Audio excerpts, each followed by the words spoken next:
everyone, welcome back to my channel. If you're new, welcome. My name is Darlene. Today we are going to be reviewing this product right here. It is by this brand right here, and this is what it is. Let's go ahead and get right into this. It does say that it has 12 scents, so let's check it out. You can get it in all these different colors. I did get it in black. So as you can see, this is what the main little drone type helicopter looks like. You have your user manual. You can see you have your little charger right there, your little screwdriver to open up stuff, and then this is what the remote looks like. So you will need 4 AA batteries in order to use this. So it comes with these little stakes,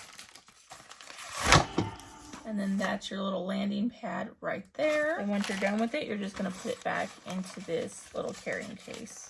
And that's what the little helicopter drone looks like. But let's go ahead and see what this looks like in use.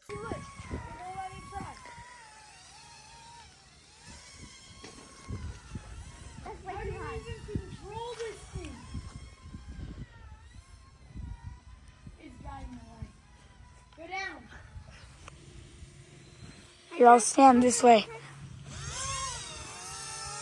Yep, it's definitely the wind. Oh, man. Don't lose it. Come on. But yeah, that completes this video. Thank you so much for watching. Bye. God bless.